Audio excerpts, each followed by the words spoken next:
Ludlow.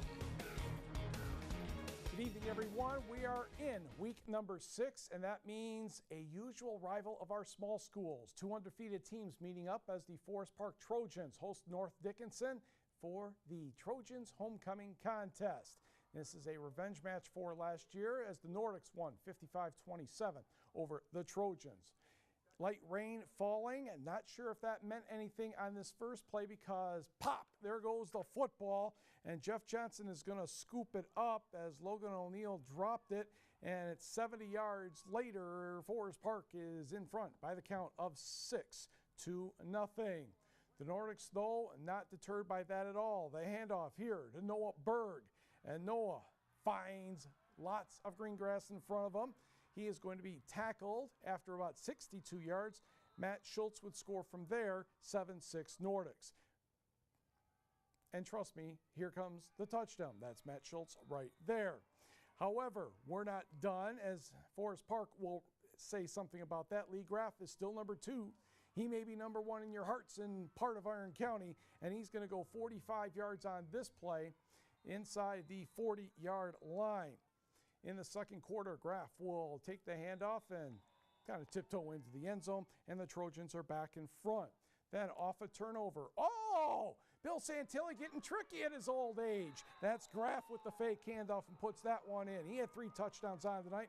Forest Park clinches a playoff berth by winning this one 43-20.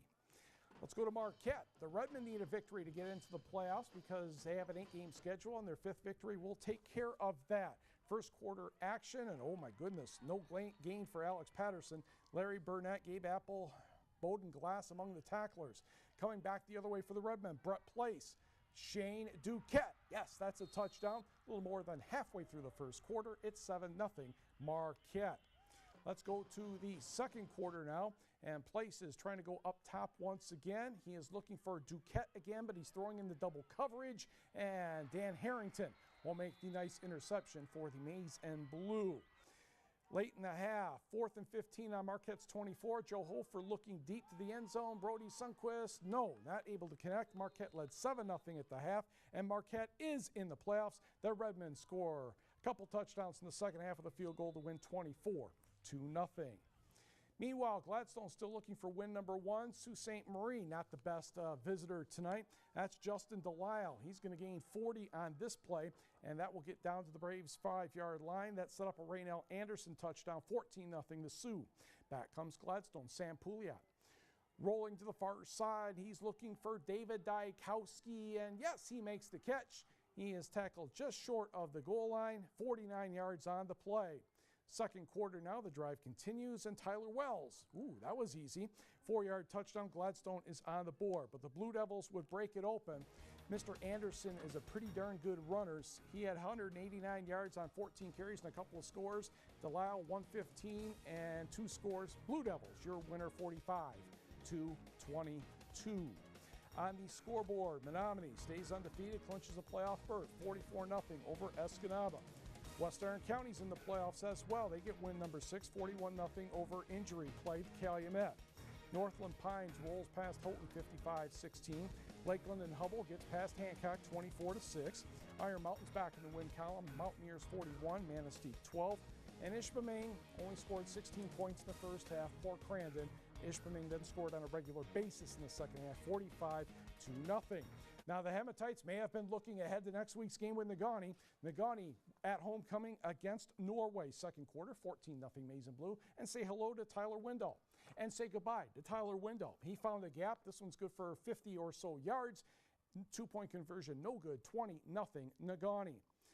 Then Norway would try to get some offense going, and they get a good play here. Taylor Benetti to Nick Perriman, and that catch would result in a first down, but Norway would have to punt. The snap went over the punter's head, and it was down to inside about the 4-yard line, and then Ryan Sergela sneaks it in from there. I found the Gani's secret weapon. Tyler Jandrin, the basketball player, kicks the extra point. Gani wins easily, 53-0. Hop in the car, let's go to Westwood, where it's homecoming for the Patriots against the Gwyn Model Towners. Westwood has a 7-6 lead at the half, and Marcus Bijori will get 14 yards on this run. for a Westwood first down. Unfortunately for the Patriots, the drive would stall. But Gwyn was not able to get any offense going, and John Jessen trying to get his team its first victory of the year. Derek Wing finds a hole up the middle. This is good for 19 yards and a first down. Unfortunately, that drive stalled inside the 10-yard line. Gwyn trying to get out of trouble. Owen DeVoe is going to gain 25 here. Naturally, when we leave, Westwood starts scoring touchdowns. Sounds like the basketball team from the old days. 4 touchdowns in the fourth quarter. Westwood wins 32-6. Back to the scoreboard. A couple Eastern UP teams had a little trouble with the Northern Lower Peninsula tonight. Johannesburg-Lewiston defeats Rudyard 36-14.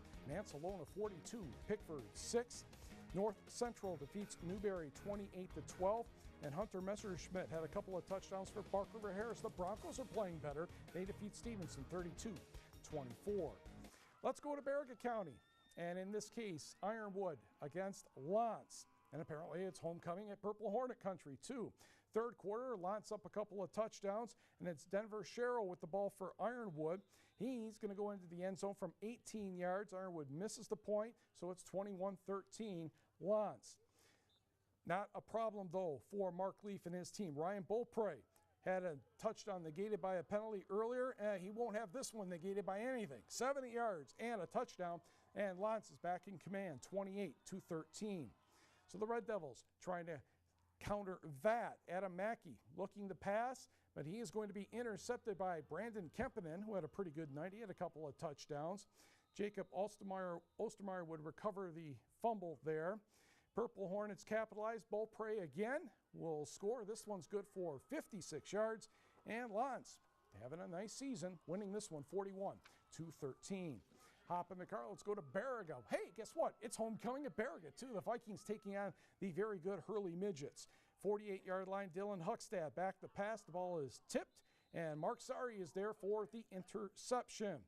And the Midgets would capitalize. Sari up the middle from a couple yards, and Hurley has a 14-0 lead.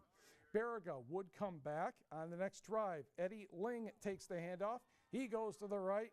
And he looks like he's going to get into the end zone, except Mr. Sari gets in the way again. Doggone him. He's always in the way. It was good for 55 yards, though, down to the 11-yard line. And then Baraga, yes, they're going to get into the end zone. A quarterback keeper. Huckstad with the score.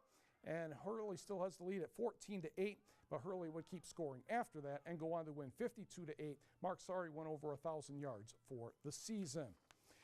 Next, to Ontonagon County. Hello, Gladiators. They're taking on the Immunising Mustangs. And in the first quarter, Immunising's running game is doing pretty well. Touchdown here by number 25. Hey, guess what? His name's not in the program. Oops, sorry about that. Gladiators trying to hang tough, though. Completion, Tony Sumas to Kyle Kartinen for 10 yards. But that would not lead to a score. Then Austin Kelto looks downfield. Garrett Blank, as in fill in the blank, because he was filling in the end zone a lot tonight. 14-0 Immunising. Gladiators looking to pass the ball downfield again. It's Sumas to Drew Morris. That works nicely. Gladiators do get on the board as Sumas is going to score on a 3-yard run, but it would not be enough. Immunising had 5 touchdowns from Blank, and they went on to win 48-20. In fact, he had 6. He also had a touchdown catch as well. To the scoreboard here. Have not heard from Gogebic and Washburn. St. Ignace, no trouble with Forest area, 49-7. That's by Fife Lake if you want to look it up on your map. 8-man football, Jake Pearson, 413 yards of total offense. And yes, all 7 Rapid River touchdowns. 48-25 Rockets over Cedarville in the 8-man championship game for the moment. Engadine over Posen, 36-20. We did not hear. Oh, we did hear. Bel Air, 52, and Brimley, 8. AAA hockey scoreboard. Electricians lose the Lansing Capitals 4-2. Tigers a 3-0 lead on Oakland in game 1 of the divisional series. 9 strikeouts for Max Scherzer through 5 innings. They're in the 6th. GLIAC volleyball. NMU a winner over Wayne State. Finley drops Michigan Tech, and Ashland over Lake Superior State. And in soccer, NMU was a winner over Tiffin 4-1. And that's our show. Have a good weekend.